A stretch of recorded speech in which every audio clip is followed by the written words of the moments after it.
ஒரு வசனத்தை வாசித்துடலாமா? இருந்தாலும் புது ஆட்களுக்காக கொடுக்கிற செய்தியை உங்களுக்கு நான் கொடுக்க விரும்புகிறேன். எப்படி இருந்தாலும் இயேசு நல்லவர். சங்கீதத்திலிருந்து ஒரு வசனத்தை வாசிக்கலாம். 34ஆம் சங்கீதம் 8ஆம் வசனத்தை வாசிக்கும்படி கேட்கிறேன். சங்கீதம் 34:8. கர்த்தர் நல்லவர் என்பதை ருசித்து பாருங்கள், அவர் மேல் நம்பிக்கையா இருக்கிற மனுஷன் பாக்கியவான். சேர்ந்து சொல்வோம், கர்த்தர் நல்லவர்.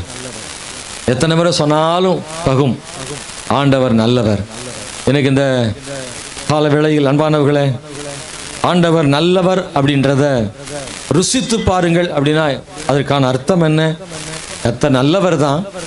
ஆனா யாருக்கு அவர் நல்லவர்னா, ருசித்து பார்க்கிறவர்களுக்கு அவர் நல்லவராக இருப்பார். ஆனால் ஆண்டவர் நல்லவர் என்பதை ருசித்து பார்க்காதவர்களும் இருக்கிறார்கள். அவர்களுக்கு ஆண்டவர் நல்லவராக தெரிவதில்லை. இயேசுவை நல்லவராக பார்க்காதவர்களுக்கு ஆண்டவர் மேல் தவறல்ல, பார்க்கிற பார்வையில் தான் தவறு இருக்கிறது.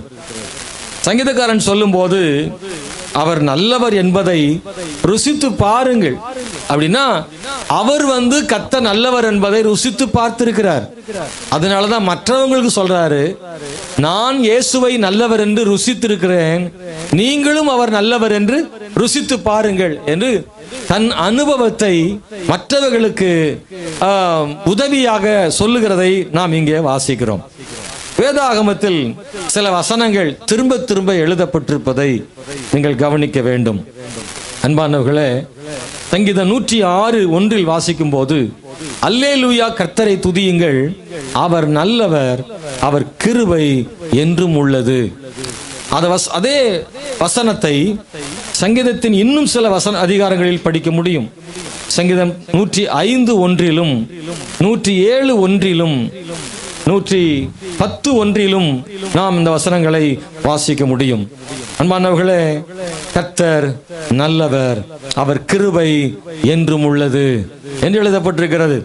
1 நாளாகமத்தின் புஸ்தகம் 16ஆம் அதிகாரம் 34 வாசிக்கிறோம், கர்த்தரை துதியுங்கள், அவர் நல்லவர், அவர் கிருபை என்றும் உள்ளது. ஏன் ஆண்டவர் நல்லவர் என்பதை நாம் கூர்ந்து கவனிக்க வேண்டும். 2 காரியங்களை நீங்கள் மறந்து விடாதிருங்கள். கர்த்தர் நல்லவர் என்பதனால் அவர் நன்மை செய்கிறார், அவர் நன்மை செய்வதனாலே நல்லவராகவும் இருக்கிறார். சிலர் நன்மை செய்வார்கள், நல்லவராக இருப்பதில்லை. சிலர் கொஞ்சம் நல்லவராக இருப்பார்கள், ஆனால் அவர்களிடத்தில் நன்மை என்பது இல்லை. அவங்க ரொம்ப நல்லவங்க தான், ஆனாலும் நன்மை செய்கிறதில்லை என்று சொல்வது உண்டு. கர்த்தர் அப்படி இல்லை, அவர் நல்லவராக இருக்கிறார், நன்மை செய்கிறார். நன்மை செய்வதனால் அவர் நல்லவராக இருக்கிறார், ஏற்கனவே நல்லவராக இருப்பதனாலும் நன்மை செய்கிறார். நன்மை செய்வதனால் மட்டும் அவர் நல்லவர் அல்ல, அவருடைய கேரக்டரே நல்லவர் தான். அவருக்குள்ள இருக்கிறதே அவர் நல்லவராகத்தான் இருக்கிறார். நல்லவராக இருப்பதனால் அவரிலிருந்து வருகிற எல்லாமே நன்மையாகத்தான் வருகிறது. அப்போஸ்தலர் நடபடிகள் வாசிக்கிற போது அங்கே வாசிக்கிறோம், அவர் நன்மை செய்கிறவராக சுற்றித் திரிந்தார் என்று எழுதப்பட்டிருக்கிறது. அன்பான தேவனுடைய பிள்ளைகளே, கர்த்தர் மிகவும் நல்லவராக இருக்கிறார். சில நேரங்கள்ல அவங்க நல்லது செய்யற மாதிரி தெரியும், ஆனா அவங்க நல்லவங்களாக இருப்பதில்லை. ஒவ்வொரு மனிதனுக்கும் இன்னொரு முகம்னு ஒண்ணு இருக்கும் இல்ல, பார்க்க நல்லா இருப்பாங்க, ஆனா அவங்க முகம் இன்னொன்னு இருக்கும், அதை பார்த்தா ரொம்ப கொடூரமானதா இருக்கும். வேறு முகம் இருக்கிற மனிதர்கள் பலரும் உண்டு. அதான் ஒரு கதை ஒன்று படித்தேன். காரில் ஒரு குடும்பமாக போய் கொண்டிருந்தார்கள். ஒரு கணவன், மனைவி, அவனுடைய பிள்ளைகளும் அவனுடைய அம்மாவும் இருந்தார்கள். வயதான தாயாரும் அந்த காரில் பயணம் செய்து கொண்டிருந்த போது பின்னாடியே போலீஸ் அவங்கள ஃபாலோ பண்ணிட்டே இருந்தாங்க. அவங்கள பார்த்துட்டே வந்தாங்க. அவர் ரொம்ப நல்லா கார் ஓட்டினார். அதனால எந்த டிராபிக் ரூல்ஸ் எல்லாம் ஃபாலோ பண்ணி கரெக்டா கார் ஓட்டுறார். அப்போ அந்த போலீஸ் அவங்கள ஃபாலோ பண்ணி பல கிலோமீட்டர் அவங்கள கவனிச்சுட்டே வந்தாங்க. அவர் சிக்னல் வரும்போது அந்த டிராபிக் ரூல்ஸை ஃபாலோ பண்றாரு, இண்டிகேட்டர் போடுறாரு, என்னெல்லாம் செய்யணுமோ டிரைவிங்ல செய்ய வேண்டிய எல்லாமே செய்கிறார். அப்போ அந்த காவல்துறை வாகனத்துல தொடர்ந்து போய் அவங்கள முன்னாடி போய் நிறுத்திட்டாங்க. நிறுத்தின உடனே அவங்களுக்கு பயமாயிருச்சு, போலீஸ் வந்துட்டாங்களேன்னு. அந்த போலீஸ் இறங்கி வந்து டிரைவர் பக்கம் வந்து அந்த ஜன்னலை இறக்க சொல்லி அவங்கள பார்த்து சொன்னாரு, நீங்க நல்லா வண்டி ஓட்டுறீங்க அப்படின்னு சொன்னார். உடனே அவங்க பின்னாடி அவங்க அம்மா ஒருத்தர் இருக்காங்க, அவங்க மனைவி அவசரப்பட்டுட்டு, இதனாலதான் அவங்க உடனே லைசன்ஸ் வாங்கன்னு சொன்னேன், நீங்க அதுக்குள்ள லைசன்ஸ் போலீஸ் வந்துருச்சு பாருங்க அப்படின்னு. போலீஸ் வந்தது எதுக்குன்னு தெரியாமலே அவங்க மனைவி சொல்லிட்டாங்க. உடனே அவங்க பின்னாடி அவங்க அம்மாவுக்கு காது கேட்காது, அது சொல்லுது, அதான் சொன்னேன் திருட்டு காரை எடுக்காதடான்னு சொன்னேன், நீ அப்பவே எடுத்துட்டு வந்துட்ட பாரு, போலீஸ் நம்மளை துரத்தி வந்துருச்சு இது அப்படின்னு சொன்னாங்களாம். நல்லா கவனிங்க, இவர் தான் எப்படி ஓட்டுறாரு காரு, ரொம்ப சிறப்பா வண்டி ஓட்டுறாரு, எல்லா டிராபிக் ரூல்ஸையும் ஃபாலோ பண்றாரு. ஆனா வந்து பார்த்தா தான் புரியுது, போலீஸ்காரன் வந்துட்டாங்கன்ற பயத்துல உள்ள பொம்பளைகள்லாம் என்ன செய்றாங்கன்னா எல்லாரும் உலகி தள்ளி, இவனுக்கு கையும் காலும் ஓடல, அவார்டு கொடுக்க வந்த போலீஸ் கைகளை கட்டி இழுத்து கொண்டு போனார்கள். திருட்டுக்காரில் லைசன்ஸ் இல்லாம அவர் டிராபிக் ரூல்ஸை யூஸ் பண்ணியிருக்கிறார். பார்ப்பதற்கு நல்லவராக தோன்றும், ஆனால் அவருக்கு இன்னொரு முகம் இருக்கக்கூடும். மனிதர்களில் பலரும் கூட ரெண்டு முகமுடையவர்களாக இருக்கிறார்கள், ஆனால் இயேசு கிறிஸ்துவோ ஒரே முகமுடையவராக இருக்கிறார். அவர் வெளியிலும் நல்லவர் தான், அவர் உள்ளிலும் நல்லவர் தான். அதுதான் இன்னைக்கு நான் உங்களுக்கு சொல்ல விரும்புறேன், இயேசு நல்லவர். பக்கத்துல சொல்லுவோமா, நம்ம இயேசு எப்பவும் ரொம்ப நல்லவர்னு. Praise the lord sister, brother, Yesu நம்ம இயேசு எப்பவும் ரொம்ப நல்லவர். அல்லேலூயா, பிரைஸ் தி லார்ட், ஸ்தோத்திரம். அன்பானவர்களே, இயேசுவை பற்றி அவர் நல்லவர் என்று பார்க்கிற ஒரு கூட்டம், இயேசு நல்லவர் என்று ருசி பார்க்கிற உணர்கிற ஒரு கூட்டம், இன்னொரு கூட்டம் இயேசுவை நல்லவர்னு உணராமலும் என்ன செய்து இருக்கு. இயேசுவை யார் யார் எப்படி அறிந்திருக்கிறார்களோ அதை பொறுத்து இயேசு நல்லவராக அவர்களுக்கு தெரிகிறார். அவர்கள் காண்பது போல இயேசு அல்ல, அவர் உண்மையாகவே இயேசு நல்லவராக இருக்கிறார். இயேசுவை முழுமையாக இன்னும் சிலர் புரிந்து கொள்ளாததுனாலே இயேசு எந்த அளவுக்கு நல்லவர் என்று அவர்களுக்கு இன்னும் தெரியவில்லை. ஆண்டவரை மேலோட்டமாக சிலர் பார்ப்பதனாலே அவர் சிலருக்கு நல்லவராக குறைவாக தெரிகிறார். இயேசு கிறிஸ்து சில நேரத்தில் அவர் மற்றவங்க என்ன நினைக்கிறாங்கன்னு கர்த்தர் கவனிச்சார். ஆண்டவரே கேட்கிறாரு தீசைகளை பார்த்து, இந்த ஜனங்கள் என்ன பார்த்து என்ன சொல்றாங்க, நான் யாருன்னு நினைக்கிறாங்க, நான் நல்லவர்னு நினைக்கிறாங்களா, நான் மேசியான்னு நினைக்கிறாங்களா, நான் யாருன்றது சரியா புரிந்து கொண்டார்களா என்று இயேசு கிறிஸ்து அவங்கள பார்த்து கேட்கிறாரு. சீஷைகள் சொல்றாங்க, ஆண்டவரே, மத்தேயு 16:13 ஆண்டவரே, சிலர் யோவான் ஸ்நானகன் சொல்றாங்க, சிலர் எலியான்னு சொல்றாங்க, சிலர் எரேமியான்னு சொல்றாங்க, சிலர் தீர்க்கதரிசிகளில் ஒருவர் என்று சொல்லுகிறார்கள். இப்படி எல்லாம் எல்லாரும் சொன்னாங்க. காரணம், அன்னைக்கு இயேசுவை பார்த்து மேலோட்டமா பார்த்ததுனாலதான் அப்படி சொல்ற மாதிரி ஆயிருச்சு. இயேசு கிறிஸ்து யோவான் ஸ்நானகனை போல அதிகாரமுடையவா பேசினதுனால இயேசு மரித்துட்டார்ல, திரும்பவும் இயேசு யோவான் ஸ்நானகன் மரித்ததுனால மீண்டும் யோவான் ஸ்நானகனாக பிறந்திருக்கிறாருன்னு அவர் நினைச்சிட்டாங்க. எலியா மாதிரி எரேமியா நினைச்சிட்டாங்க. அன்பானவர்களே, இயேசுவை பற்றி மக்கள் என்ன விதங்களில் கண்டு கொண்டார்கள், இயேசு வாழ்ந்த காலத்தில் இயேசுவை பற்றி என்ன விதமாக அறிந்திருந்தார்கள் என்பதை நாம் சில வசனங்களின் மூலமாக பார்க்க விரும்புகிறேன்.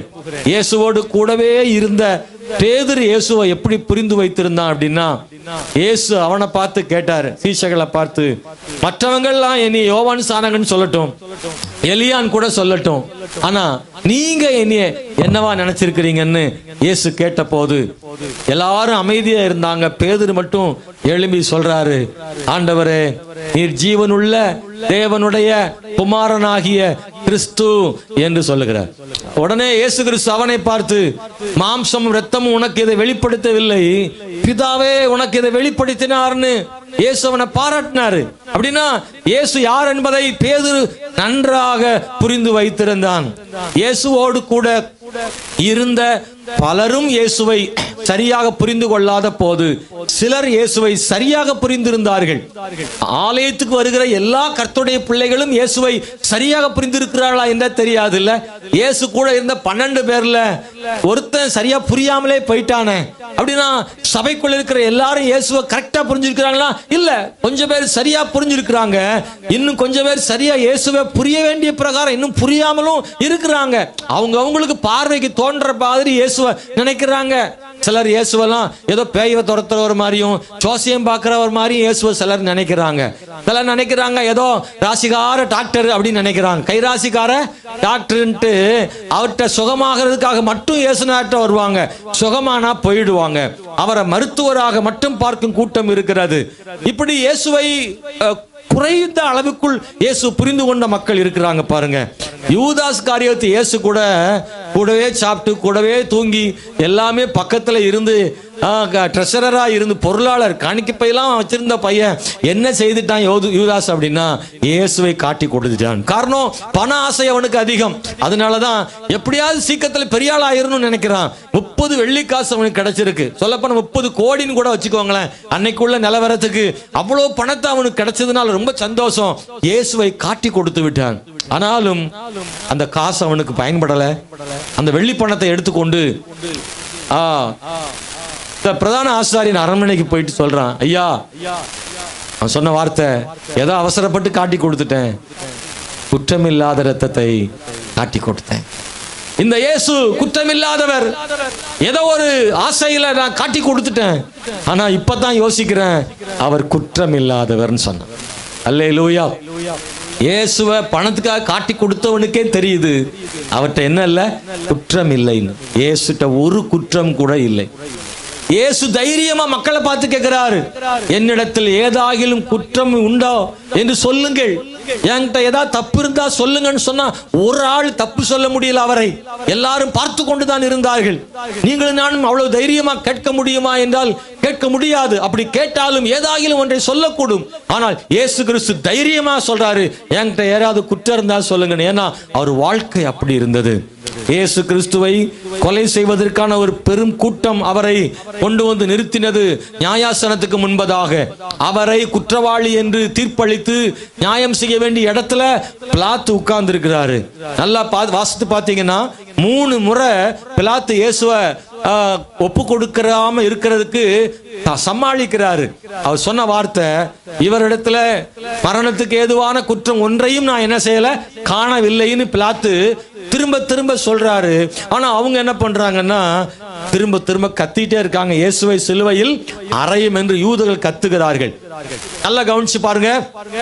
ஆண்டவர் இயேசுவை அவரை விடுவிப்பதற்காக என்னவெல்லாம செய்து பார்க்கிறார் பிலாத்து. பிலாத்துக்கு நல்லாவே தெரியும் அவர் குற்றம் இல்லாதவர் என்று. அல்லேலூயா, ஸ்தோத்திரம். பிலாத்துடைய மனைவி அவள் சொல்லி அனுப்புகிறாள். இயேசு கிறிஸ்துவை குறித்து நேரில் சந்தித்தாலோ இல்லையோ தெரியாது. ஆனால் பிலாத்து மனைவி சொல்லி அனுப்புகிறாள், இந்த நீதிமானுடைய விஷயத்துல எச்சரிக்கையாக இரும் என்று தன் கணவனுக்கு சொல்லி அனுப்புகிறாள்னா இயேசு எவ்வளவு நல்லவர், அவர் எவ்வளவு நல்லவர். சொல்லுங்க, அவர் நல்லவர். இந்த செய்தியே அவர்தான், இயேசு நல்லவர். இந்த பிரசங்கமே என்னதுன்னா இயேசு ரொம்ப நல்லவர், அவர் ரொம்ப நல்லவர். இயேசுவை குற்றவாளியாக தீர்க்க வேண்டிய இடத்தில் இருக்கும் பிலாத்துவும் இயேசுவை குற்றமற்றவர் என்று சொன்னான். அவனுடைய மனைவியும் சொல்லி அனுப்புகிறாள், அவர் ஒரு நீதிமான், அவருடைய விஷயத்துல நீர் கவனமாக இரும், எச்சரிக்கையாக இரும் என்று சொல்லி அனுப்புகிறாள் என்றால் அவருடைய நீதி அரண்மனைக்குள்ளேயும் போயிருக்கிறது. ஆமென், ஸ்தோத்திரம். இயேசு தவறொன்றும் செய்யாதவர். பிலாத்து விசாரிக்கும் போது அவர் கலிலேயன் என்று சொல்லப்படுகிறது. உடனே இயேசு அந்த பிலாத்து சொல்லுகிறான், அப்படியானால் இவர் கலிலேயன் ஆனால் கலிலேயாவின் தேசாதிபதி ஏரோதுவுக்கு அனுப்பிவிடுங்கள் என்று இயேசுவை அங்கேயும் அனுப்புகிறான். ஏரோதும் விசாரித்து பார்த்துவிட்டு லூக்கா 23:15 ஏரோதும் சொல்லி அனுப்புகிறான், இவரிடத்தில் நானும் ஒரு குற்றத்தையும் காணவில்லை என்று.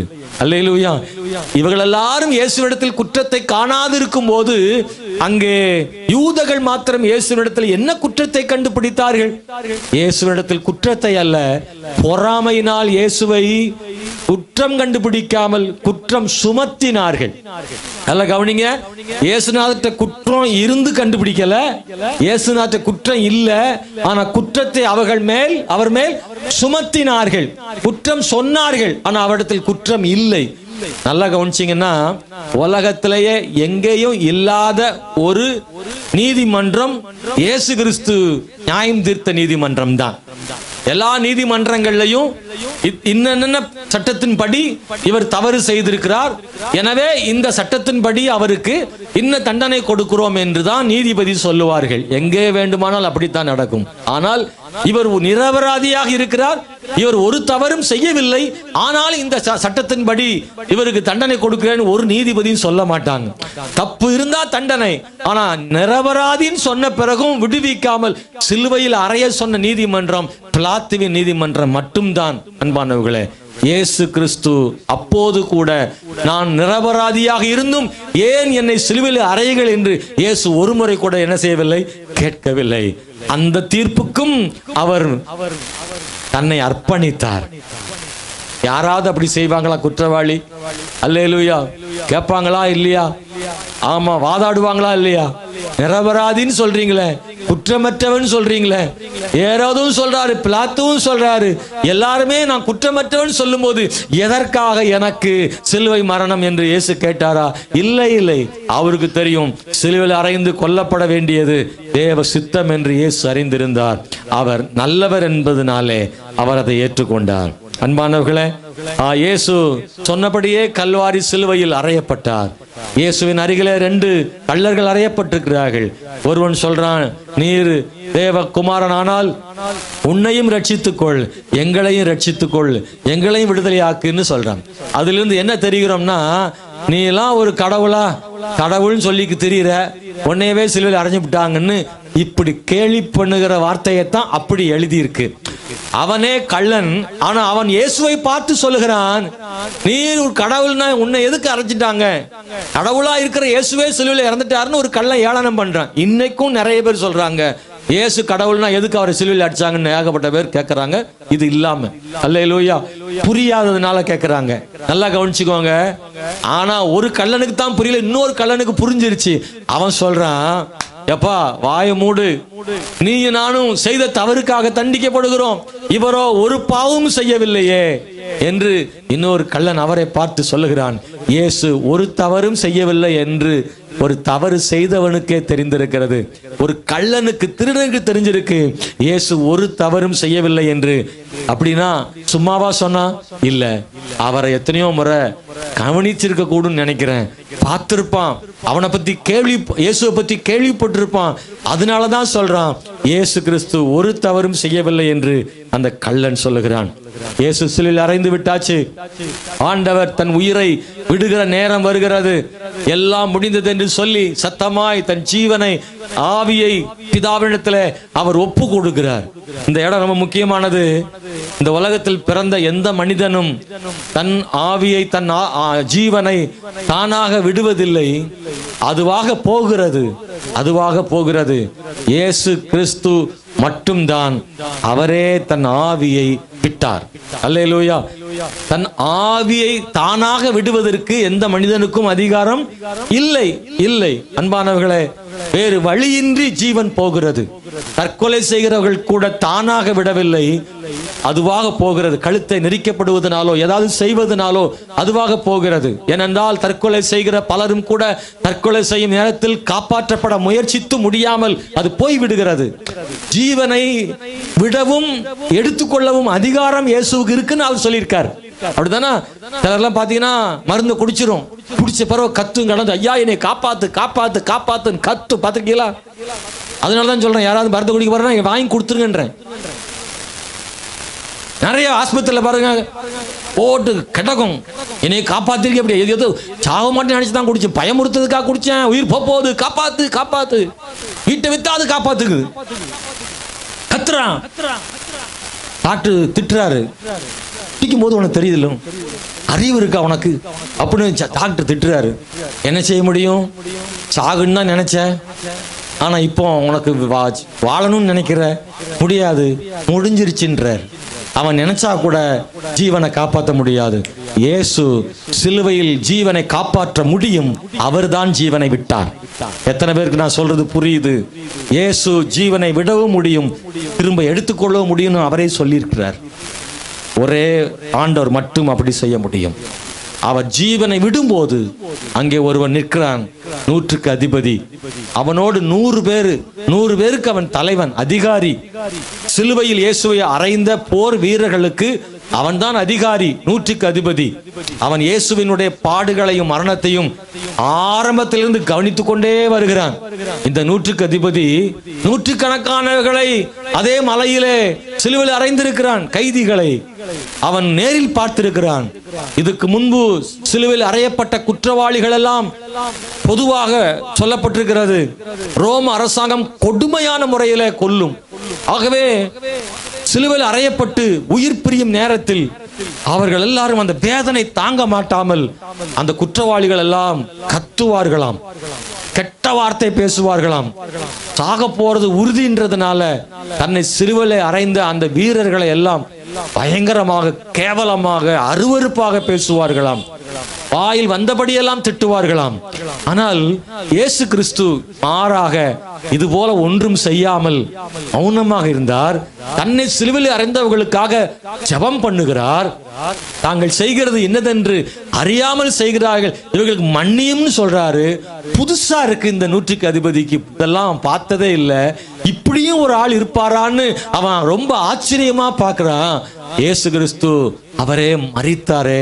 அவருடைய உரையாடல்கள் அங்கே இருந்ததான யோவானோடும் மரியாளோடும் கள்ளனோடும் அங்கிருந்த மக்களோடும் அவர் பேசின வார்த்தைகள், பிதாவே என்று அவர் பேசின வார்த்தைகள் எல்லாம் கவனித்து கடைசியாக லூக்கா சுவிசேஷம் 23ஆம் அதிகாரம் 47 சொல்லுகிறார், மெய்யாகவே இவர் நீதிபரனாக இருந்தார்னு சொல்றான். யாருன்னா இயேசுவ சிலுவையில அறைஞ்ச 100க்கு அதிபதி சொல்றான். ஹல்லேலூயா. இதுவரை இப்படி ஒருவரை நான் பார்த்ததில்லை, உண்மையாகவே இவர் நீதிபரர் தான் என்று சொல்லுகிறான். இவர் உண்மையாகவே தேவனுடைய குமாரன் என்று 100க்கு அதிபதி அறிந்து கொண்டான். சமாரிய பெண் சொல்றா, இவர் உண்மையாகவே கிறிஸ்து தானோ என்று வந்து பாருங்கள். அது சந்தேகமான வார்த்தை அல்ல, கிறிஸ்து தானோ அப்படின்னு எழுதியிருக்கிறதுனால சந்தேகமா சொல்லல. அவர் கிறிஸ்து தான் நான் அறிந்து கொண்டேன், நீங்களும் அறிந்து கொள்ளும்படி வாருங்கள் என்று அழைப்பை தான் காண்பிக்கிறேன். இயேசுவை பற்றி இந்த உலகம் என்ன சொல்லுகிறது தெரியுமா?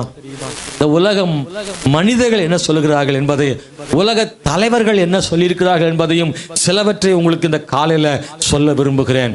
அன்பானவர்களே, உலகம் முழுவதிலையும் ஏற்றுக்கொள்ளப்படக்கூடிய ஒரு மனிதர் ஒருத்தர் உண்டு, விவேகானந்தர். எத்தனை பேர் கேள்விப்பட்டிருக்கிறீங்க? விவேகானந்தர்னா நிறைய பேருக்கு பிடிக்கும்.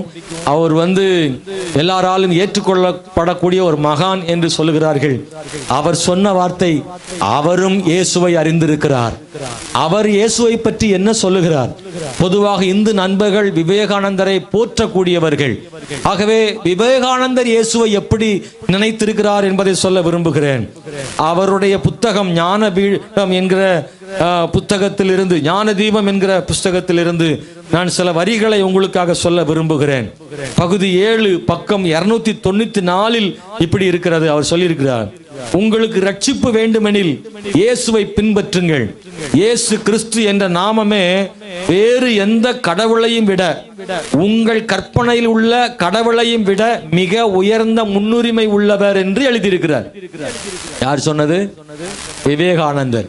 பேதுரு, யோவான், யாக்கோபு, யூதாசு, பிலாத்து இவங்கெல்லாம் பைபிள்ல தானே இயேசுவோடு இருந்தவங்க சொன்னது வேற. இது இன்னொரு மார்க்கத்திலிருந்து சொன்ன விவேகானந்தர் சொன்ன வார்த்தை மிக முக்கியமானது. நான் அதை மறுபடியும் சொல்லுகிறேன், உங்களுக்கு ரட்சிப்பு வேண்டுமெனில் இயேசுவை பின்பற்றுங்கள். இயேசு கிறிஸ்து என்ற நாமமே வேறு எந்த கடவுளையும் விட, அதாவது உங்கள் கற்பனையில் உள்ள கடவுளையும் விட மிக உயர்ந்த முன்னுரிமை உள்ளவர். கைத்தட்ட கூடாது, அவர் தோத்திர ஏல என்னங்க நீங்க பாத்துக்கிட்டு இருக்கீங்க, எவ்வளவு இதா சொல்லியிருக்காரு அவரு. இன்னொரு சொல்றாரு, அவன் சுடர் 2 பக்கம் 453 கீழே நாட்டை சேர்ந்தவரான நாசரேத்து நல்கிய இயேசு நாதரை மன்றாடுவதாக இருந்தால் எனக்கு ஒரே வழிதான் உண்டு, அது யாதெனில் அவரை கடவுளாக தவிர வேறு முறையில் என்னால் வழிபட முடியாது என்பதே. ஒரு அலையில சொல்லக்கூடாது சொல்றாரு. எவ்வளவு ஆச்சரியமா இருக்குல்ல? ஸ்தோத்திரம். இயேசுவை வழிபடணும்னு நினைச்சா அவரை கடவுளா வழிபடாம வேற வழியில வழிபட முடியாது. அவர் கடவுளா இருக்கிறாருன்னு சொல்றார். அதே மாதிரி ஞான தீபம் அதுல 7வது பாகத்துல பக்கம் 19 சொல்றாரு, இயேசுநாதரின் போதனையை இந்த உலகம் கடைபிடிக்கவில்லை, அதனால்தான் இவ்வுலகம் இவ்வளவு தீமையாக இருக்கிறதுன்னு சொல்றார். அப்படின்னா இயேசுநாதரை கை கொண்டா கடைபிடிச்சா அந்த உலகமே மாறும்னு சொல்றார். பாருங்க, இன்னொன்னு சொல்றாரு ஞான தீபம் அதுல முதல் பாகத்துல பக்கம் 128 29 சொல்றாரு, இந்தியாவிற்கு கிறிஸ்தவ ஞான பணியாளர்கள் வேண்டும். அதாவது மிஷனரிகள். இந்தியாவிற்கு கிறிஸ்தவ ஞான பணியாளர்கள் வேண்டும். 100 கணக்கிலும் 1000 கணக்கிலும் அவர்கள் இங்கே வந்து திரளட்டும். இந்தியாவில கிறிஸ்துவின் தூய வாழ்வின் வரலாற்றை எங்களுக்கு நன்கு எடுத்து பிரசங்கம் செய்யட்டும். அவர் தந்த ஞான மொழி எங்கள் சமூகத்தின் இதயத்தை ஊடுருவி பாயட்டும். இயேசுநாதரை பற்றி ஒவ்வொரு சிற்றூரின் மூலை முடுக்குகளிலும் பிரச்சாரம் செய்யுங்கள் என்று அவரே சொல்லியிருக்கார். தெருத்தருவா எல்லா கிராமத்திலையும் போய் இயேசுவை பிரசங்கம் பண்ணுங்கன்னு விவேகானந்தர் சொல்லியிருக்கிறாரு. ஞான தீபம் பகுதி 4 பக்கம் 500 இப்படி சொல்றாரு, இயேசு கிறிஸ்து வாழ்ந்த காலத்தில் நான் இருந்திருந்தால் நான் அவருடைய கால்களை என் இரத்தத்தால் கழுவி இருப்பேன். காரணம், அவர் ஒரு மனிதனை தொடும்போது அவன் இருதயம் மாறுகிறது, புதிதாகிறது, பரிசுத்தமாகிறது. அல்லேலூயா. அவருடைய கால்களை ரத்தத்தால கழுவிருப்பன்னு விவேகானந்தர் சொல்றாரு. காரணம், ஒரு மனுஷனை தொட்டானா அவன் மாறுறான்னு சொல்றார். விவேகானந்தர் இயேசுவை புரிந்து வைத்திருந்தார். கிறிஸ்து ஜீவன் உள்ளவர்.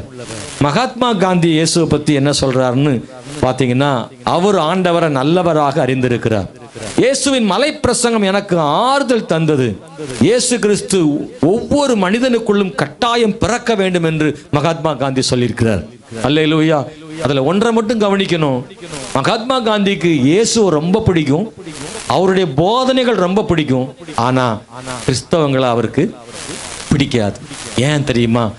அவர் சந்தித்த கிறிஸ்தவர்கள் கிறிஸ்தவர்களாக வாழல. அவர் சந்தித்த மேலை நாட்டு கிறிஸ்தவர்கள் அவருக்கு செய்த தீமைகள், அவரை கருப்பணம் சார்ந்தவர் என்று வெள்ளைக்கார கிறிஸ்தவர்கள் அவரை ரயில் வண்டியில் தள்ளி விட்டிருக்கிறார்கள். கிறிஸ்துவை போதிக்கிற கிறிஸ்து என்று சொல்லுகிறவர்கள் எல்லாரும் அவர்கள் மதுபானம் அருந்தி இருக்கிறார்கள். இதையெல்லாம் அவர் பார்த்த போது, இயேசு நல்லாத்தானே போதிக்கிறார், இயேசு நல்லவராகத்தானே இருக்கிறார், அவருடைய போதனை எல்லாம் எவ்வளவு அருமையாக இருக்கிறது என்று அவர் விரும்பி இருக்கிறார், போதனைகளையும் இயேசுவையும். ஆனால் கிறிஸ்தவர்கள் அவர் இயேசுவை அறிந்து கொள்வதற்கு தடையாக இருந்திருக்கிறார்கள். நல்லா புரிஞ்சுக்கணும், இயேசு நல்லவர்னு நாம் சொல்றது மட்டும் முக்கியம் இல்லை, நாமும் நல்லவராக என்ன செய்யணும்? வாழ வேண்டும். இயேசுவை போல நாமும் நல்லவராக வாழாவிட்டால் இயேசு நல்லவர் என்று சும்மா சொல்லி பிரயோஜனம் ஒன்றும் இல்லை. சும்மா இயேசு நல்லவர் நல்லவர் என்றால் ஒரு பிரயோஜனமும் கிடையாது. நீங்களும் நானும் நல்லவராக வாழ்ந்து கொண்டே இயேசு நல்லவர் என்று சொன்னால் பலரும் ஏற்றுக்கொள்வார்கள். இல்லை என்றால் காந்தியை போல இயேசுவை ஏற்றுக்கொள்ளாமலும் போக முடியும். அன்பான தேவனுடைய பிள்ளைகளை, இன்றைக்கு இதை நாம் கவனத்தில் கொள்ள வேண்டியது இருக்கிறோம். ஜார்ஜ் வாஷிங்டன் என்கிற அமெரிக்காவின் முன்னாள் ஜனாதிபதி சொல்லும்போது, தேவனும் வேதாகமும் இல்லாமல் ஒருவரும் தேசத்தை சரியாக ஆள முடியாதுன்னு சொல்றார். ஒருத்தர் நாட்டை உண்மையா ஆளணும்னா, நல்லா ஆளணும்னா வேதாகமும் ஆண்டவரும் தேவை என்று சொல்லுகிறார். ராஜகோபாலாச்சாரி என்கிற ராஜாஜி இப்படி சொல்லுகிறார், இயேசுவினுடைய மரணம் ஒரு விபத்து அல்ல, அது மனுஷனுடைய விடுதலைக்காக தேவனாலே முன்கூட்டி தீர்மானிக்கப்பட்டதுன்னு ராஜாஜி சொல்றார். முன்னாள் முதல்வர் எலிசபெத் ராணி அவர் சொல்லும் போது இப்படி சொல்லுகிறார், இயேசு பிறந்த போது சிலர் மட்டும்தான் அவரை ஏற்றுக்கொண்டார்கள், ஆனால் இப்பொழுதோ கோடிக்கணக்கானவர்கள் அவரை ஏற்றுக்கொண்டிருக்கிறார்கள்னு சொல்றான். ஆபிரகாம் லிங்கன் முன்னாள் அமெரிக்க ஜனாதிபதி சொல்றாரு, முன்பு நான் கிறிஸ்தவன் அல்ல, அதனால் இப்பொழுது இயேசுவை ஏற்றுக்கொண்டேன், நான் இயேசுவை அதிகம் நேசிக்கிறேன் என்று அவர் சொல்லியிருக்கிறார். இப்படி இன்னும் உலக தலைவர்களில் பலரும் கூட இயேசுவை எப்படி புரிந்து வைத்திருக்கிறார் என்பதையெல்லாம் நாம் பார்க்கும்போது நமக்கு ஆச்சரியமாக இருக்கும். ஆனாலும் அன்பானவர்களே, இயேசுவை சரியாக புரிந்து கொள்ளாமல் இருக்கிற மக்களும் அதிகமான மக்கள் இருக்கத்தான் செய்கிறார்கள். இயேசுவை ஒரு மதத்தின் தலைவராக குறுக்கிவிட்டார்கள். இயேசுவை குறிப்பிட்ட மக்களுக்கு தலைவராக சுருக்கிவிட்டார்கள். ஆனால் இல்லை, அவர் உலக இரட்சகர் என்பதை நாம் அறிந்து கொள்ள வேண்டும். உலகளாவிய முழு உலகத்துக்கும் அவர் இரட்சகர் என்பதை அறியாமல் குறுகிய வட்டத்துக்குள் இயேசுவை அடைக்க பார்க்கிறாங்க சிறு கூட்டமானது. காரணம், இயேசுவை சரியாக புரிந்து கொள்ளாமல் இருப்பது. இயேசு கிறிஸ்து வாழ்ந்த காலத்திலும் கூட ஒரு குறிப்பிட்ட மக்கள் இயேசுவை தவறாக புரிந்து வைத்திருந்தார்கள். இயேசு கிறிஸ்துவை பற்றி சொன்ன வார்த்தைகள் மத்தேயு புஸ்தகம் 11ஆம் அதிகாரம் 19ஆம் வசனத்துல நாம் இப்படி வாசிக்கிறோம். அவரை மதுபான பிரியன் என்றும் போஜன பிரியன் என்றும் அன்னைக்கு இருந்த மக்கள் சொல்லி இருக்கிறார்கள். ஆயக்காரருக்கும் பாவிகளுக்கும் சிநேகிதர் என்று சொல்லியிருக்கார்கள். இயேசு கிறிஸ்து அவர் புசிக்கிறவராக வந்தார். யோவான் புசிக்காதவனாக வந்தான். இயேசுவை போஜன பிரியன் என்று சொன்னார்கள். பாவிகளோடும் ஆயக்காரரோடும் சமமாக உட்கார்ந்து சாப்பிட்டதனால போஜன பிரியன் என்று சொன்னார்கள். ஆனால் ஒருபோதும் அவர் மது அருந்தவில்லை. ஆனால் மதுபான பிரியன் என்றும் சொன்னார்கள். ஆயக்காரருக்கும் பாவிகளுக்கும் சிநேகிதர் என்று சொன்னார்கள். அவர் சாதாரணமாக ஒரு உன்னத தேவன் சாதாரண மக்கள் பக்கத்துல உட்கார்ந்து மக்களெல்லாம் ஏழ்மையிலும் வறுமையிலும் எல்லாராலும் ஒதுக்கப்பட்டவர்களையும் தொட்ட போது அவரை அவர்களோடு இணைத்து பேசினார்கள். அதற்காக இயேசு கவலைப்படவில்லை. அன்பானவர்களே, இயேசுவை தேவ தூஷணம் சொல்லுகிறவன் என்று அவரை சொன்னார்கள். காரணம், அவர் இந்த தேவாலயத்தை இடித்து 3 நாளிலே கட்டுவேன் என்று சொன்னதற்காகவும், உன் பாவம் உனக்கு மன்னிக்கப்பட்டது என்று சொன்னதற்காகவும், நான் தேவனுடையத்திலிருந்து வந்தவன் தேவகுமாரன் என்று சொன்னதற்காக அவரை தேவ தூஷணம் சொல்லுகிறவர் என்று அவருக்கு பெயர் வைத்தார்கள். அன்பானவர்களே, தன்மேல் சுமத்தப்பட்ட குற்றச்சாட்டுகள் ஒன்றையும் பற்றி கவலைப்படாமல் தேவ சித்தத்தை சரியாக செய்து முடித்தார் நம்முடைய ஆண்டவர். அவர் நல்லவர். சொல்லுங்க, அவர் நல்லவர். மத்தேயு புஸ்தகம் 7:11 வாசிக்கிறோம். ஆகையால் பொல்லாதவர்களாகி நீங்கள் உங்கள் பிள்ளைகளுக்கு நல்ல ஈவுகளை கொடுக்க அறிந்திருக்கும் போது பரலோகத்தில் இருக்கிற உங்கள் பிதா தம்மிடத்தில் வேண்டிக் கொள்களுக்கு நன்மையானவைகளை கொடுப்பது அதிக நிச்சயம் அல்லவா? இயேசு நன்மை செய்கிறபடியால் அவர் நல்லவர். நீங்களே உங்க பிள்ளைக்கு நல்லது செய்ய நினைக்கிறீங்களே, பரமபிதா நன்மை செய்யாமல் இருப்பாரோ என்று கேட்கிறார். அப்போஸ்தலர் 10:38 வாசிக்கிற போது, நசரேயனாகிய இயேசுவை தேவன் பரிசுத்த ஆவியினாலும் வல்லமையினாலும் அபிஷேகம் பண்ணினார். தேவன் அவருடனே கூட இருந்தபடியினாலே அவர் நன்மை செய்கிறவராயும் பிசாசின் வல்லமையில் அகப்பட்ட யாவரையும் குணமாக்குகிறாயும் சுற்றி திரிந்தார்னு எழுதப்பட்டிருக்கிறது. இயேசு நன்மை செய்கிறவர். உண்மையான ஒரு தேவனுடைய பிள்ளை துன்பங்களிலும் இயேசு நல்லவர் என்பதை அறிந்திருப்பார்கள். உண்மையான ஒரு தேவனுடைய பிள்ளை சிரித்து கொண்டிருக்கும் போது மட்டும் இயேசு நல்லவர் என்று சொல்வதில்லை. அழுது கொண்டிருக்கும் போதும் அவர்கள் சொல்வார்கள் இயேசு நல்லவர் என்று. ஆமென், அல்லேலூயா. நான் போன வாரம் கூட சொன்னேன், ஒரு தாயை நேசிக்கிற பிள்ளை அடி வாங்கி அழுதுகிட்டு இருக்கும் போதும் சொல்லும், நீ யார் பிள்ளைனா எங்க அம்மா பிள்ளை அப்படின்னு சொல்லும், அப்பா பிள்ளைன்னு சொல்லும். அடிச்ச அப்பாவையே நான் அப்பா பிள்ளைன்னு சொல்லுதுன்னா அந்த பிள்ளை அப்பாவை ரொம்ப என்ன செய்து நேசிக்கிறது. பிள்ளை பொம்மை வாங்கி கொடுத்த போது சிரிக்கும் போதும் அப்பா பிள்ளை தான். ஒன்றும் கிடைக்காமல் அழுது கொண்டிருக்கும் போதும் அந்த பிள்ளை அப்பா பிள்ளை தான். நீங்களும் நானும் அப்பா பிள்ளை. இயேசு நல்லவர். அப்பப்போ சொல்லிக்கிட்டே இருங்க, என்ன இயேசு நல்லவர் சொல்லிட்டே இருங்க. அன்பானவர்களே, நான் ஒரு 5 விஷயம் இன்னும் சொல்லணும். நமக்கு இன்னும் ஒரு 1/4 மணி நேரம் இருக்கு. ஒரு 5 விஷயத்தை வேகமா சொல்லிடுறேன். இயேசு ஏன் நல்லவர் அப்படின்னா, 1, அவர் உண்மையான அன்புள்ளவர், அதனால அவர் நல்லவர். அன்பு என்று வரும்போது இந்த உலகத்தில் அவருடைய அன்புக்கு நிகரானது ஒன்று இல்லை. நம்மெல்லாம் அன்புள்ளவர்கள் தானா? நீங்க அன்புள்ளவர்கள் தானா? நீங்க அன்பானவங்கன்னா ஒரு அலையில சொல்லுங்களேன். நிறைய பேர் சொல்லலை. உங்களுக்கே உங்க அன்பு சந்தேகமா இருக்கா? நம்ம எல்லாம் அன்பானவர்கள் தான். எப்படின்னா, நமக்கு யார் வேண்டுமோ அவங்க மேல அன்பா இருப்போம். நம்ம அன்பு எப்படிப்பட்ட அன்புன்னா, கொஞ்சம் அதுல சுயநலம் இருக்கு.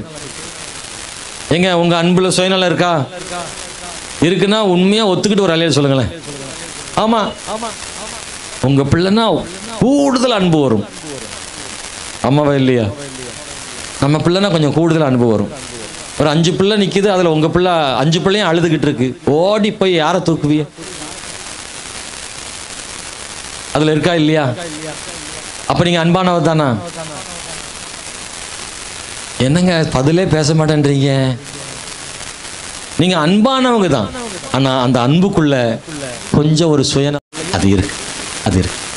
இந்த உலகம் ஒரு கட்டுப்பாட்டுக்குள் இருக்கும் அன்பு. இயேசுவின் அன்பு அப்படி இல்லை. எல்லாரையும் நேசிக்கும் அன்பு. நம்மை சிநேகிக்கிறவர்களையே நாம் சிநேகிக்கிறோம். நம்மை எதிர்க்கிறவர்களையும் சபிக்கிறவர்களையும் நாம் நேசிப்பதில்லை. நேசிப்பதற்கு முயற்சிக்கிறோம். ஆனால் இயேசு அதை நேசிக்க சொல்லுகிறார். அன்பானவர்களே, நான் உங்களுக்கு சொல்லுகிறேன், இயேசு கிறிஸ்துவினுடைய அன்பு உயர்ந்தது. அவருடைய அன்பை அளவிடுவதற்கு நிறைய விஷயம் இருக்கு. அதுல ஒண்ணு, பரலோக மகிமையை விட்டு மனுஷனாக இந்த உலகத்துக்கு வந்தார் பாருங்க.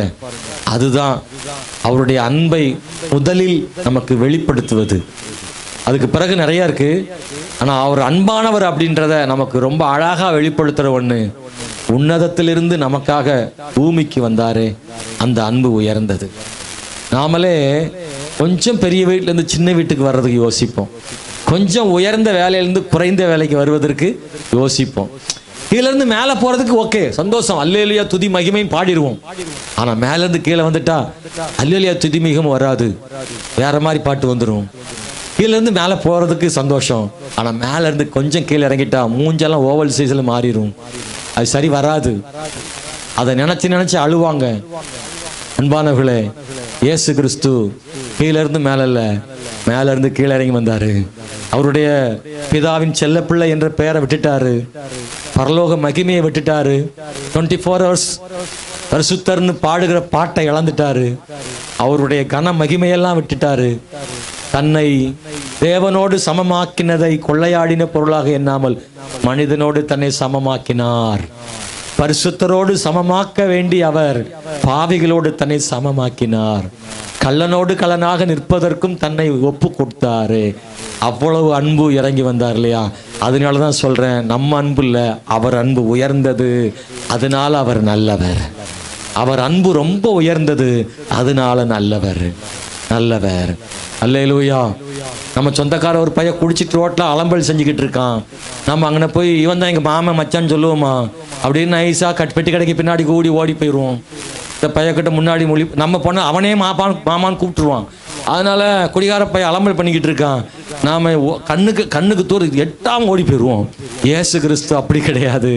பக்கத்துல வந்து கையை போட்டு இழுத்துட்டு போறாரு. வாடா, உனக்காகத்தான் வந்தேன்னு. அவர் வெட்கப்படவில்லை. நம்மை சேர்த்து கொள்ள, நம்மை அரவணைக்க அவர் ஒருபோது வெட்கப்படவில்லை.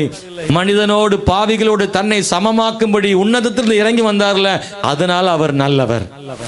2, அவர் மனதுருக்கம் உள்ளவர், அதனால அவர் நல்லவர். இயேசுவை போல மனதுருக்கம் உள்ளவர் இல்லை, அவர் மிகவும் மனதுருக்கம் உள்ளவர். மத்தேயு 9:36 வாசிக்கிற போது, அவர் திரளான ஜனங்களை கண்ட போது மேய்ப்பன் இல்லாத ஆடுகளாய் இருப்பதை கண்டு அவர்கள் மேல் மனதுருகினார் அப்படின்னு எழுதப்பட்டிருக்கிறது. அவர் மனதுருக்கம் உள்ள தேவனாக இருக்கிறார் என்பதை மறந்து விடாதீர்கள். அன்பானவர்களே, பாவிகளின் மேல் அதிக இரக்கமுள்ளவராக இருந்தார். இயேசு நீதி உள்ளவராகவும் பூர்ணம் உள்ளவராக இருந்தாலும் கூட பாவிகளின் மேல் அதிக மனதுருக்கம் உள்ளவராக இருந்தார். மக்களின் சூழ்நிலைகளை புரிந்து கொள்ளக்கூடியவராக இருந்தார். ஜனங்களின் கஷ்டங்களை பார்த்து ஒதுக்கிக் கொள்கிறவர் அல்ல, அந்த கஷ்டங்களை தன் மனதில் உணர்கிறவராக இருந்தார். எத்தனையோ பேர் சில கஷ்டங்களை பார்த்து விட்டு போய் விடுவார்கள். அந்த மக்களுடைய கஷ்டங்களை பார்த்தா நமக்கு அது கஷ்டமாயிரும் நினைக்கிற இடத்துல இயேசு அதை தேடி போனார். அவங்களுடைய கஷ்டங்களோடு இருந்தார். மக்கள் மேல் இருக்கிற மனதுருக்கத்தினால அவர் ஓய்வின்றி உழைத்தார். எத்தனை பேர் நம்புறீங்களா? அவருடைய உழைப்பை நம்ம படிக்கும்போது ஆச்சரியமா இருக்கும்ல. அவருடைய எல்லா வாழ்நாள் முழுவதும் மக்களுக்காக கிராமங்கள் பட்டணங்கள் தோறும் கழுதைகளின் மேலும் படகிலும் நடந்தும் அவர் பிரயாணம் பண்ணிட்டே இருந்தாரு. அவர் பண்ணின பிரயாணத்துல களைப்பு ஏற்பட்டிருக்கு. அவர் படகிலேயே தூங்கியிருக்காரு. அதெல்லாம் நினைக்கும் போது ஆச்சரியமா இருக்கும்ல. ஒரு உன்னத கடவுள் வந்து படகுல, அன்னைக்கு இருந்த படகுல படுக்கிறதுக்கு மெத்தை கிடையாது, குறுக்க ஒரு பலகை மட்டும்தான் இருக்கும். இப்போ பழைய படகெல்லாம் ஒரு பலகையில் படுத்து சுருண்டு படுத்திருக்கணும், அப்படிதான் முடியும். ஏன்னா நீட்டமாக படுக்கிற அளவுக்கு படகெல்லாம் கப்பல் கிடையாது அன்னைக்கு. ஆண்டவர் இயேசு அப்படி ஒரு மனதுருக்க மக்கள் மேலே தேடி தேடி மக்களை போய் போதித்தாரே, சுகமாக்கினாரே. இதுக்கெல்லாம் என்ன காரணம்? அவருக்குள்ளே இருந்த மனதுருக்கம் தான். நீ நல்லது செஞ்சா உனக்கு நன்மை நடக்கும், பரலோகத்துக்கு வருவ. நீ பாவம் செஞ்சா செத்து நாசமா போன்னு இயேசு சொன்னாரா? இல்லை. எப்படியாயிலும் இந்த ஜனம் ரட்சிக்கப்பட்டுறக்கூடாதா, எப்படியாவது ஜனம் மனம் திரும்பிடக்கூடாதான்னு இந்த ஜனங்கள் மேலே தானே இறங்குறாரு. அல்லேலூயா. எவ்வளவு மனதுருக்கம் இருந்தா இயேசு அப்படி செய்திருப்பார். அவர் மனதுருக்கம் அதிகம் உள்ளவர், அதனாலே அவர் மிகவும் நல்லவர். மூணாவது, இயேசு மக்களின் கண்ணீரை துடைக்கிறவர், அதனால் இயேசு ரொம்ப நல்லவர். இந்த கண்ணீர் துடைப்பதில் 2 விதங்கள் இருக்கு. ஒன்று கண்களின் கண்ணீரை மட்டும் துடைப்பது, இன்னொன்று கண்ணீர் உருவாகும் இடத்தில் காயமாற்றுவது. 2 விஷயம் இருக்கு. கண்களில் வடிந்த கண்ணீரை துடைப்பது என்பது மறுபடியும் கண்ணீர் வருவதற்கு வாய்ப்பு இருக்கிறது. ஆனால் கண்ணீர் வருவதற்கு ஒரு காரணம் இருக்குமே, அந்த காரணத்தை சரி செய்தால் கண்ணீர் நிறுத்தப்படும். அல்லேலூயா. Praise the lord. ஸ்தோத்திரம். அன்பான தேவனுடைய பிள்ளைகளே, 2 விதங்களில் இயேசு கிறிஸ்து கண்ணீரை துடைக்கிறார். கண்களில் வடியும் கண்ணீரை துடைக்கும் முன்பதாக உன் கண்ணீருக்கான காரணத்தை கர்த்தர் அறிந்து அதை சரி செய்கிற ஆண்டவர் நம்முடைய தேவன். முடிஞ்சா 2 கைத்தட்டி ஏசப்பாவுக்கு ஒரு வாழ்த்துதலை, ஒரு நன்றிய ஆண்டவருக்கு தெரிவிப்போம். ஹல்லேலூயா. பைபிளை நீங்க படிச்சு பார்த்தீங்கன்னா இயேசு கிறிஸ்து மனுஷனுடைய கண்களிலிருந்து வடிகிற கண்ணீரை தொடச்ச மாதிரி பெரிய அளவில் சொல்லப்படலை. ஆனால் இயேசு கிறிஸ்து நிறைய பேருடைய கண்ணீரை நிறுத்தி இருக்கிறார். கண்ணீரை துடைப்பதை விட கண்ணீரை நிறுத்துவது உயர்ந்தது. அல்லேலூயா. கண்ணீரை துடைப்பது எளிது, கண்ணீரை நிறுத்துவது கஷ்டம். இயேசு கண்ணீரை நிறுத்துகிறார். கை தூக்கி amen. Alleluia. Yes amen. Praise the lord. Hallelujah. ஏனென்றால் கண்ணீரை நிறுத்தாமல் வெறும் கண்ணீரை மட்டும் துடைத்தால் எத்தனை காலம் துடைத்து கொண்டிருக்க போகிறோம்? இயேசு கிறிஸ்து துடைப்பது மட்டுமல்ல, கண்ணீரை நிறுத்துகிறவராக இருக்கிறார். ஒரு குழந்தை அழுதுகிட்டு இருக்குன்னா கண்ணீரை துடைச்சாலும் அழுதுகிட்டே இருக்கும். ஆனால் அந்த குழந்தை ஏன் அழுகுதுன்னு கண்டுபிடிச்சி அந்த காரியத்தை நிறைவேற்றிட்டா போதும். அவங்க அம்மாவை கொண்டு வந்து கண்ணு முன்னாடி நிப்பாட்டிட்டா போதும், அந்த பிள்ளை அழுகையை நிறுத்திடும்ல. அழுதுகிட்டு இருக்கிற பிள்ளை ஒரு நொடியில் அம்மாவை பார்த்த உடனே பல்லு பூரம் தெரிஞ்சிடும். உடனே பல்லெல்லாம் தெரிஞ்சு சிரிச்சு, கண்ணீர் இருக்கும் ஆனால் கண்ணில், ஆனால் சிரிப்பு வந்துடும். அதுதான் கடைசி சொட்டு கண்ணீர். அதற்கு பிறகு கண்ணுக்குள்ளேருந்து கண்ணீர் வராது, கண்ணீர் நிறுத்தப்படும். நம் இயேசு கண்ணீர் துடைப்பவர் அல்ல, கண்ணீரை நிறுத்துகிறவர். கண்ணீரை நிறுத்துகிற ஆண்டவரை உடையவர். ஏனென்றால் அவர் நல்லவர். கண்ணீர் நிறுத்தப்படுவதற்கான, கண்ணீர் வருவதற்கான காரணம் என்ன? பைபிள்ல நிறைய பேர் கண்ணீரை இயேசு நிறுத்தியிருக்கார். மக்கள் பல காரணங்களினால் கண்ணீர் விட்டுருக்கிறாங்க. நம்பர் 1, வியாதிகள் கண்ணீரை கொண்டு வரும். பாருங்க, மனுஷனுக்கு வியாதி வந்துருச்சுன்னா தன்னால கண்ணீர் வந்துடும், அழுகை வந்துடும். அவங்க நினைச்சு, ஏன் எனக்கு இந்த வியாதி, ஏன் எனக்கு இந்த பிரச்சனை, எதனால இந்த வியாதி எனக்கு வந்தது என்று வியாதியினால் கண்ணீர் வெடிக்கிற மக்கள் இருக்கிறாங்க. ஒரு மனுஷன் கண்ணீர் விட்டே கரைந்து போன ஒருவன் உண்டு. பெதஸ்தா குளத்தில் 38 வருஷமா கிடந்து கஷ்டப்பட்டவன். இயேசு கிறிஸ்து அவனை தேடி சென்று அவனை குணமாக்கினார். நான் சில சம்பவங்களை விளக்கமா சொல்றதுக்கு நேரம் இல்லை, நான் சுருக்கமா சொல்றேன். இயேசு சிலரை தேடி போய் சுகமாக்கினார். அவரை தேடி வந்த திமிர்வாதக்காரனுடைய கண்ணீரையும் கர்த்தர் மாற்றினார். இப்போ இந்த பெதஸ்தா குளத்து மனுஷனுக்கோ திமிர்வாதக்காரனாகிய அந்த மனுஷனுக்கோ கண்களில் கண்ணீர் இருந்திருக்க வாய்ப்பு இல்லை. ஏன் தெரியுமா? அழுது அழுது ஒரு கட்டத்தில் இதுதான் நம்முடைய வாழ்க்கை அப்படின்னு நினைச்சு அழுகிறதே நினைச்சிட்டு என் விதின்னு அவன் கிடந்தான். இயேசு கிறிஸ்து, உன் விதி இல்லப்பா, உன் பாவம் உனக்கு மன்னிக்கப்பட்டதுன்னு அவனை குணமாக்கி அவன் படுக்கையை எடுத்துக்கொண்டு நடன்னு கர்த்தர் அவனை அனுப்பிவிட்டார்.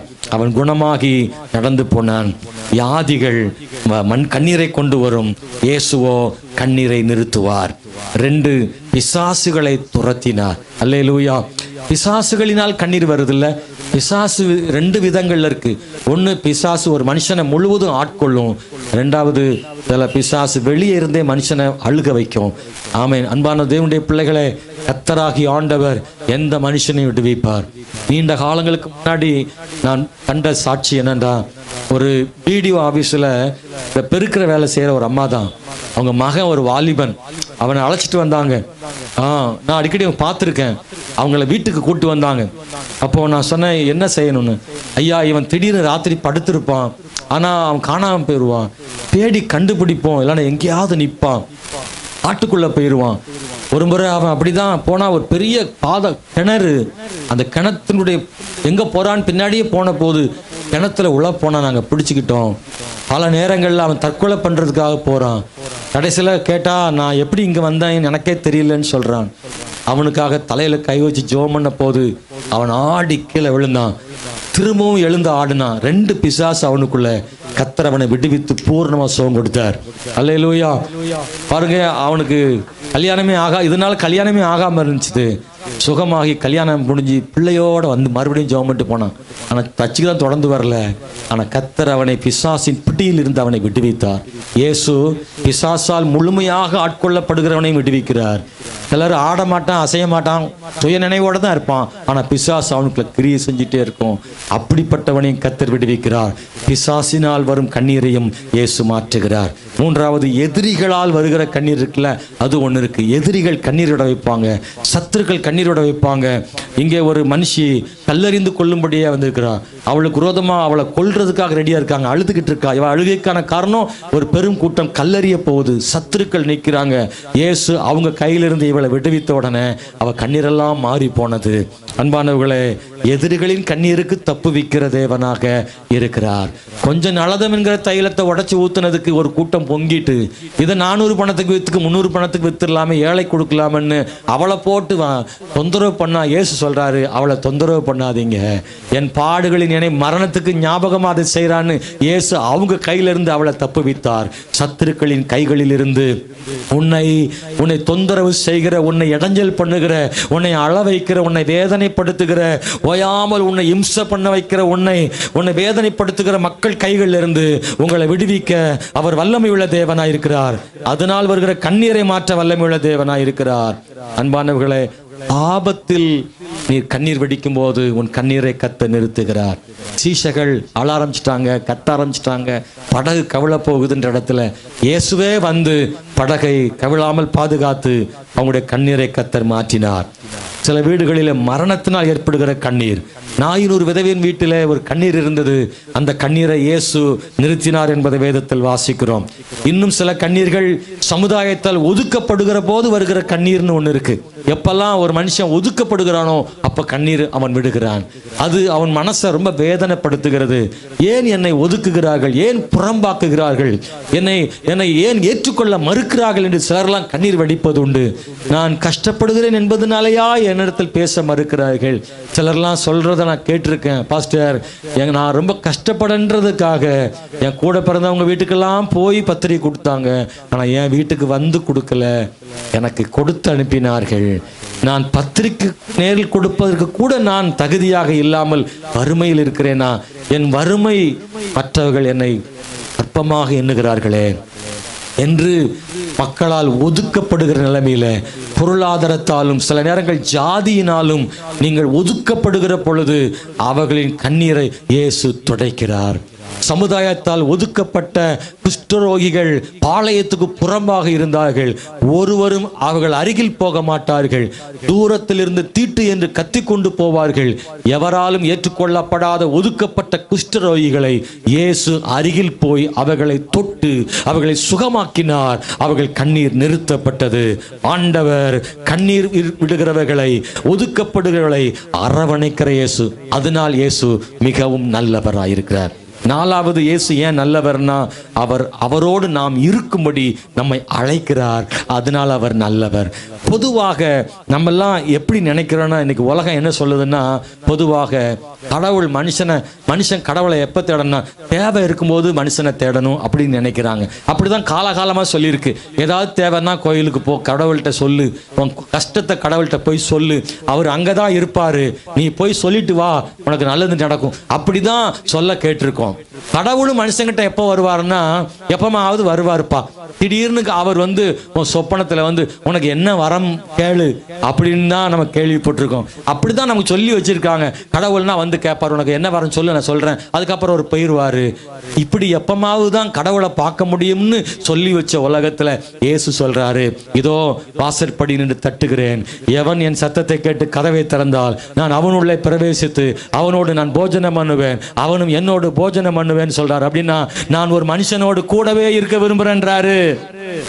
இந்த உலகம் கடவுளை அப்பப்ப பார்த்துக்கோன்னு சொல்லுது, எப்பவும் அவரு கூட இருக்க முடியாதுன்னு சொல்லுது உலகம். ஆனா இயேசு சொல்றாரு, இல்ல, என் கூடவே நீ இருக்கணும், நான் உன் கூடவே இருப்பேன், நான் உன்னுடையவனா இருக்கிறேன், நீ என்னுடையவளா இருக்கிற, என்னுடையவனா இருக்கிறேன்னு ஆண்டவர் ஒவ்வொரு மனுஷனையும் கூட வச்சுக்கிட விரும்புறாரு. ஹல்லேலூயா. அன்பான கர்த்தருடைய பிள்ளைகளே, எங்கேயோ அவர் இல்ல, அவர் நம்மோடு கூடவே இருக்க விரும்புறாரு. நீங்களும் நானும் அவரோடு கூட இருக்க ஆசைப்படுறோமோ? கர்த்தர் தன்னோடு நம்மை வைத்துக் கொள்ள விரும்புகிறார் என்பதனால் அவர் நல்லவராக இருக்கிறார். அதனாலதான் அவர் சொல்றாரு, என்னிடத்தில் வாருங்கள், என்னை பின்பற்றுங்கள், என்னில் நிலைத்திருங்கள், ஒருவனை நான் புறம்பே தள்ளுவதில்லை என்று சொல்ல. கடைசியா ஒன்று சொல்லி ஜெபிக்க முடிக்கிறேன். மனுஷனிடத்திலிருந்து பெறுவதை விட மனுஷனுக்கு கொடுப்பதை இயேசு அதிகமாக விரும்புகிறார். அல்லேலூயா.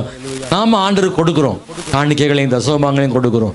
இதெல்லாம் எதற்காக வென்றால் கர்த்தருடைய வார்த்தைகள் மட்டுமல்ல, நாம் கர்த்தரிடத்தில் பெற்ற நன்மைகளுக்காக நன்றி உணர்வாக அவரை நேசித்து நாம் கொடுக்கிறோம். ஒரு ஊழியம் நடக்க வேண்டுமானால், சபை நடைபெற வேண்டுமானால், ஆலயம் கட்ட வேண்டுமானால், ஜனங்கள் கர்த்தருக்கு தாராளமாய் கொடுப்பது காணிக்கை, அது வேறு. ஆனால் இயேசு கிறிஸ்து அவர் நம்மிடத்தில் எதிர்பார்ப்பதை விட அவர் கொடுப்பதை அதிகமாக விரும்புகிறார். அதனால் அவர் ரொம்ப நல்லவராக இருக்கிறார். எல்லாரும் வாங்குவதை முக்கியப்படுத்துவாங்க, இயேசுவோ கொடுப்பதை முக்கியப்படுத்துறாரு. என்னத்தை கொடுத்தாரு? தன் ஜீவனையே கொடுத்தாரு, தன் இரத்தத்தை எல்லாம் சிந்தினாரு, அவர் சமாதானத்தை கொடுத்தாரு, அவர் பாவ மன்னிப்பை கற்றுக் கொடுத்தார், ஒரு புதிய வாழ்வை ஆண்டவர் கொடுத்திருக்கிறாரு. எந்த மனுஷனையும் புதிய வாழ்வாக மாற்றுகிறவர், புதிய வாழ்வை கொடுக்கிறார். இயேசு கொடுக்கிறவர். சொல்லுங்க, இயேசு கொடுக்கிறவர். அவர் கொடுக்கும் தேவன். ஹல்லேலூயா. அவர் வாங்கும் தேவன் அல்ல, அவர் கொடுக்கும் தேவன். எனக்கு ஏதாவது கொண்டு ஆடு மாடு வெட்டுலாம் சொல்லலை, நானே என்னை பலியாக உனக்கு தருகிறேன் என்று இயேசு கிறிஸ்து தன்னையே நமக்காய் கொடுக்கிற ஆண்டவராய் இருக்கிறார். எல்லாரும் எழுப்பி நின்று ஜெபித்து முடிக்க போறோம். இந்த கால வேளையில ஒரு முறை கூட கத்திட்டு சொல்லுவோம், ஆண்டவரே, நீர் எங்களுக்கு தந்த எல்லா நன்மைகளுக்காக ஸ்தோத்திரம். இயேசு ஏன் நல்லவர் தெரியுமா? அவர் ஆமென் உண்மையான அன்புள்ளவர், அதனால நல்லவர். இயேசு ஏன் நல்லவர் தெரியுமா? அவர் மனதுருக்கம் உள்ளவர், அதனால் நல்லவர். இயேசு ஏன் நல்லவர் தெரியுமா? அவர் கண்ணீரை துடைக்கிறவர் அல்ல, நிறுத்துகிறவர், அதனால அவர் நல்லவர். இயேசு அவரோடு கூட இருக்கும்படி நம்மை அழைக்கிறாரே, அதனால அவர் நல்லவர். ஆண்டவர் ஆமென் கொடுக்கிறவராய் இருக்கிறார், அதனால் அவர் நல்லவராய் இருக்கிறார். ஓ பிரைஸ் தி லார்ட், ஸ்தோத்திரம். சொல்லுங்க, கை உயர்த்தி ஆண்டவருடைய ஜெபம் பண்ணுவோம். ஆண்டவரே, இந்த கால வேளையில நீர் எங்களுக்கு தந்த எல்லா நன்மைகளுக்காக ஸ்தோத்திரம், எங்களுக்கு கொடுத்த எல்லா ஆசீர்வாதங்களுக்காக ஸ்தோத்திரம். ஆமென். கர்த்தரை துதியுங்கள், அவர் நல்லவர், அவர் கிருபை என்றும் உள்ளது. கர்த்தர் நல்லவர் என்பதை ருசித்து பாருங்கள். அவர் மேல் நம்பிக்கையா இருக்கிற மனுஷன் பாக்கியவான். ஒருவேளை நீங்க அவர் நல்லவர் என்பதை வாழ்வில் ருசித்து இருக்கிறீர்களா? சந்தோஷம். இல்லை என்றால் நீங்கள் ஆண்டவரை ருசித்து பாருங்கள். மேலோட்டமாக இயேசு நல்லவர் என்று அறிந்து கொள்ள முடியாது. ஆழமாக ஜெபிக்க, ஆழமாக தேவ வசனங்களை வாசிக்க, இன்னும் அதிக நேரம் இயேசுவின் பாதத்தில் அமர்ந்திருக்க, இன்னும் கூடுதலான கர்த்தர் சமூகத்தை தேட, அவரை நாடி வர ஆண்டவர் கிருபை செய்வாராக. ஹல்லேலூயா, ஹல்லேலூயா, ஹல்லேலூயா. நீர் நல்லவர், சர்வ வல்லவர், உம்மை போல் வேறு தேவனில்லை. நீர் நல்லவர், சர்வ, உம்மை போல் வேறு தேவனில்லை. ஹல்லேலூயா, ஹல்லேலூயா,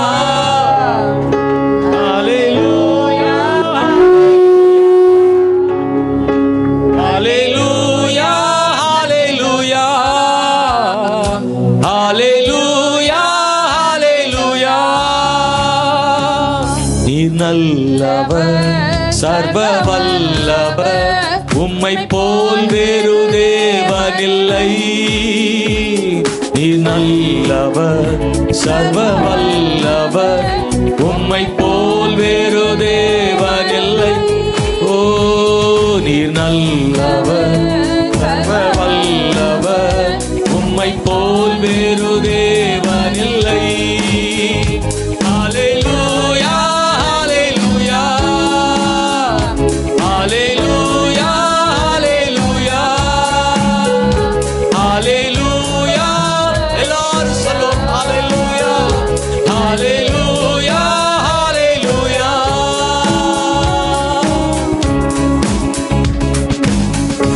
பரலோக தேவனே, இந்த காலவேளையில் உடைய உயிருள்ள வார்த்தைகளை நான் கேட்டோம். நீ எவ்வளவு நல்லவர் அப்பா, எந்த சூழ்நிலையிலும் நீ நல்லவர். ஆமென்.